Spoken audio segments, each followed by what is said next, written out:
have to ask her name. Could you tell us your name first so we get that on tape? Karen Schweitzer.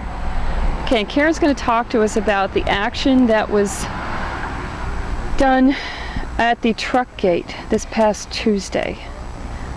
So, I don't know anything about it, Karen, so could you just fill me in on when the action started, maybe a little bit behind, what you talked about before you went, why you went, what your purpose was? Okay, we were part of the action that happened on Monday, August 1st, and we were a group who was going to do CD, civil disobedience, and what we had decided was that we wanted to blockade the truck gate. Rather than going over it, we wanted to make a statement that we weren't going to let any trucks or bombs or anything through that gate. And so we were going to blockade the truck gate, and other people started to blockade with us, and as time went on, a lot of the other groups got tired of waiting and decided they wanted to get arrested, so they hopped over the fence. And most of the people who went over the fence had gone over by about 5 or 6 o'clock at night, and lo and behold, there were about 4 affinity groups left who hadn't gone over the fence. And our affinity group had a meeting and decided that we didn't want to go over the fence. That again, we decided that what we wanted to do was block the gate. And so we did, and a while later we talked to the other affinity groups that were left, and we all decided that we were going to stay together. So there were about 4 affinity groups that were there. There were my group that's from Western Massachusetts. There was a group called the Midwest Connection from Minnesota. There's a group from Michigan, and there were some women from Ohio, and there were some other women there who I'm not sure where they were from. And what we had all decided at that point was that we were going to stay there until they arrested us. And as it turned out, we stayed there through pouring rain that night and through the entire next day. Ended up that we stayed on federal property with tents pitched and food, tons of food and a stove and all the things necessary for an encampment for 28 hours. That's pretty incredible. How many women altogether were there, and were you heckled or hassled at all through the night? Let's start with how many women altogether were there. 26 women ended up being arrested, but we started out, I'd say, with close to 30, a little over 30 who were going to do CD. We started out with a woman in our affinity group who was 78 years old. She was our oldest member, and our youngest member who was doing support was 14. So our affinity group had a real wide range. With support people and everything else, there were probably about 35 women who were there constantly. We were getting some of the residual heckling from the action on Monday evening. As it got later and later, and people started, everyone was a little tired, and everyone had been out there for a long time, tension broke a little. The police line at one point split in half, so that half the state troopers left for a while, and we were just left with the sheriffs there who had stayed to protect us. And it started to break down, started to get relaxed. They broke their line, they weren't standing so stiff, and we started to talk to people. We still had people doing CD, sort of, if this is the fence, people doing CD outside the fence, and then a row of peacekeepers. And as the night went on, that started to break down, that things were a lot more relaxed. There was a lot of dialoguing going on with the people from the town. At that point, they weren't heckling as much as we were just all talking. What kind of things were you talking about, and who started the conversations? I think on the most part we started the conversations talking about how people felt about the nuclear bombs, how people felt about us being there. A lot of questions about why were we there, why were we doing what we're doing. Is it true that 99% of all the women there are lesbians? We agree with you, but we don't necessarily think you should be doing it in this way. Some people were just making real human connections. I found someone who had the same job I had in a different state, which is really neat. Talking on whatever level people were really willing to talk on. The next day, on Tuesday, there were hecklers there, and as time went on Tuesday, it caused a lot of tension. People came out, the group of people who've been at a lot of the demonstrations, the counter demonstrators, came out with their flags and their hostility and their anger and started turning it on us. They came and they took things off the fence. They asked the MPs if they could go clean off the fence from the mess we made on August 1st, and they did. They went and they took down whatever had still been up there. And they were saying things to us like, please clean up our depot. We don't want to see our depot dirty, which is why they were taking the things off. They were also saying nasty things like, why don't you go back to Russia, and all that other stuff that you've been hearing. So, do you get the feeling that the people in the town, you said our depot, they think it's their depot, that it, I mean, there's people that work there obviously, but it's like it's a very integral part of their lives. It's a person from Syracuse, an older man, was talking to me this morning about this, and it heightened my awareness of it, that it's not just something that's there and it's ignored, etc. It's a very real big thing to these people. Do you get a feeling that they feel a sense of security and safety, and yet at the same time I've been hearing lots of stories about people who've begun to wonder, well, yes, it's nice to have the army here, etc., but what really is in there? You know, they never, didn't want to think about it before. Of course, many people don't want to think about the nuclear question.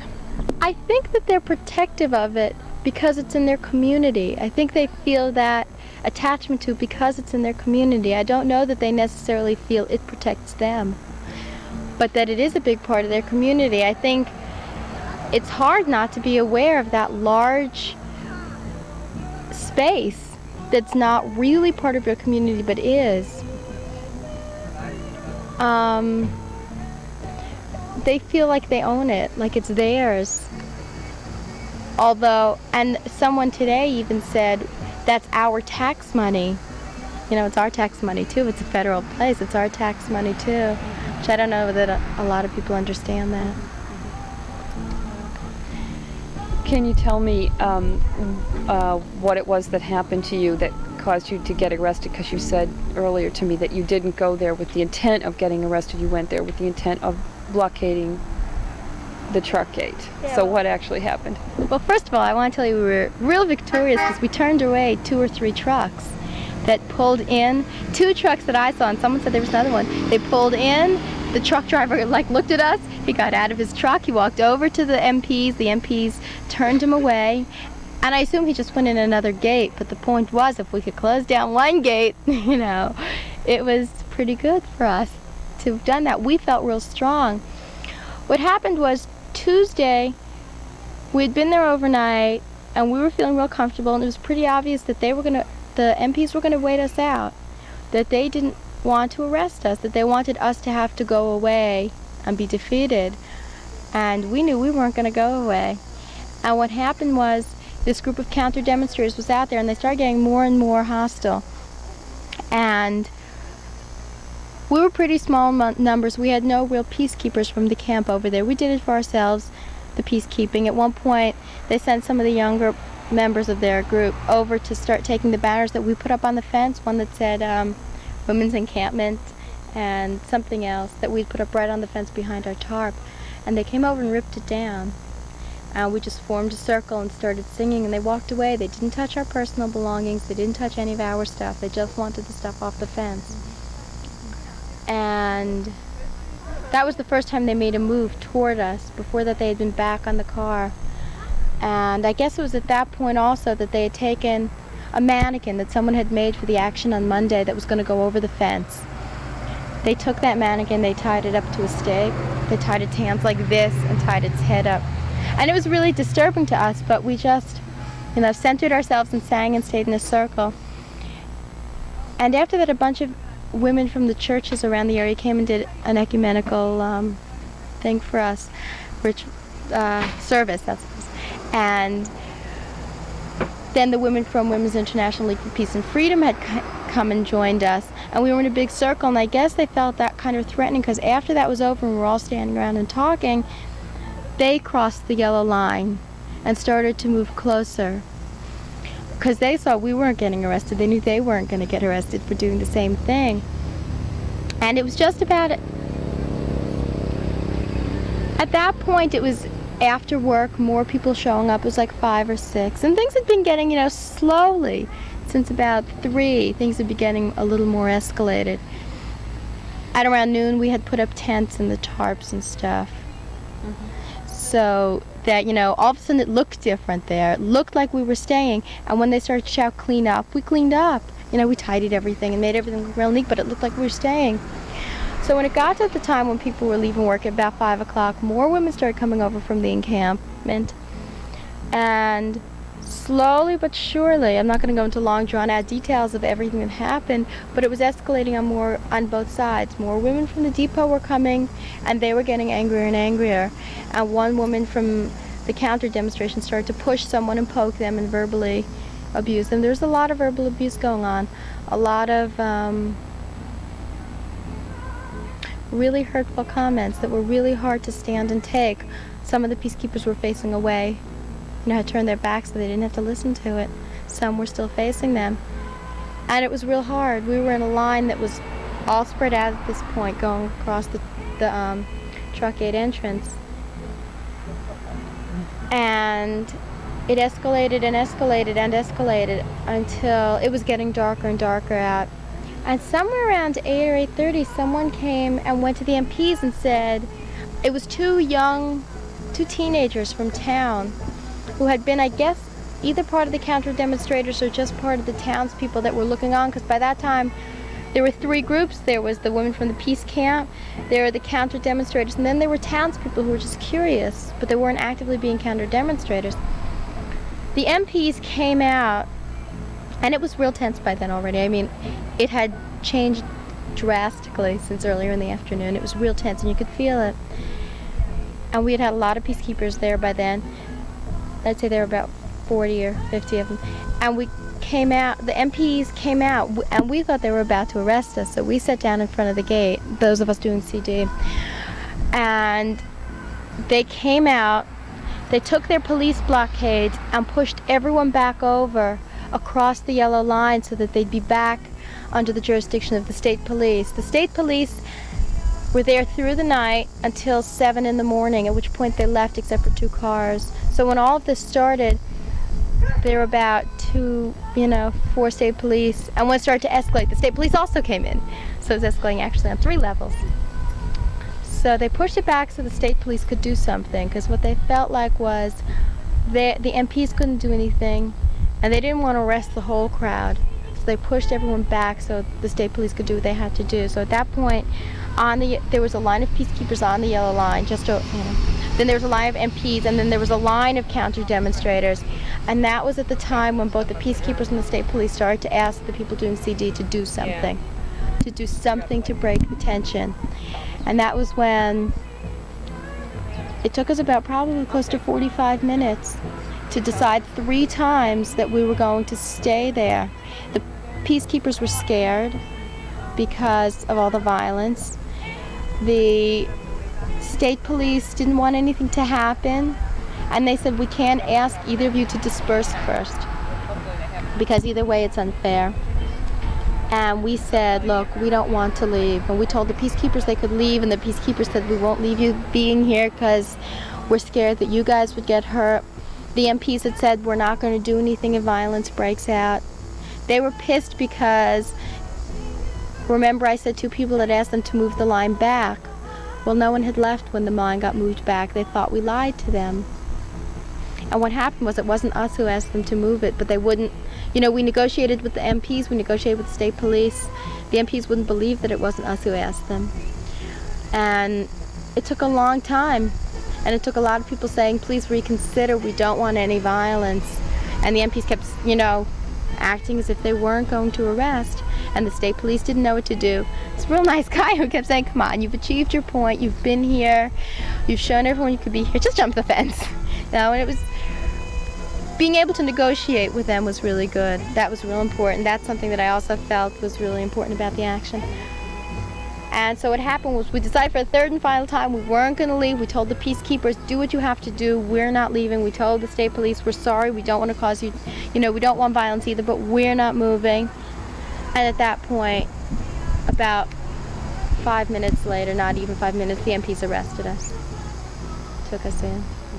I guess they want, they realized that finally it was going to have to be their choice to break the tension, and they did.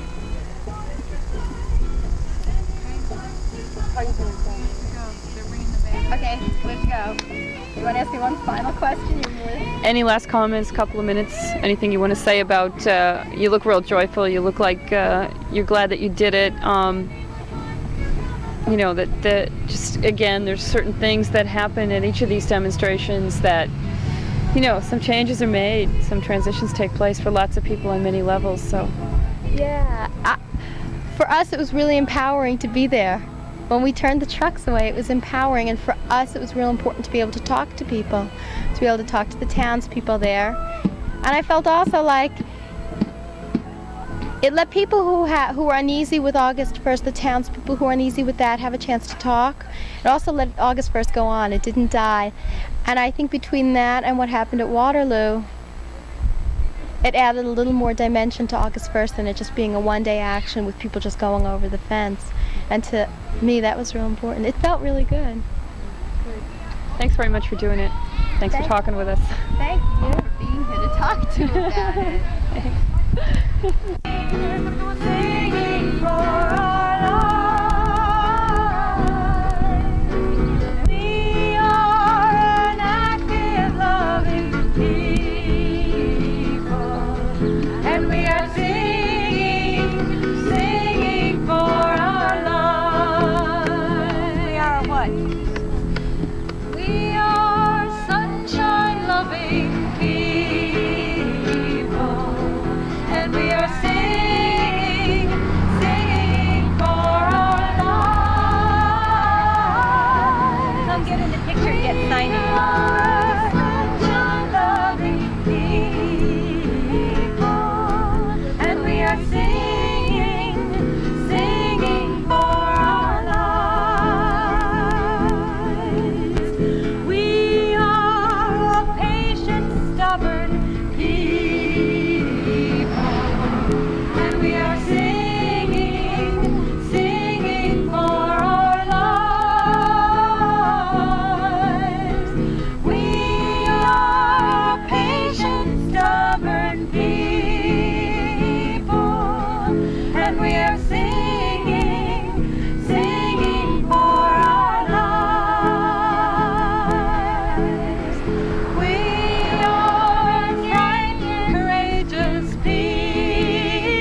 are singing.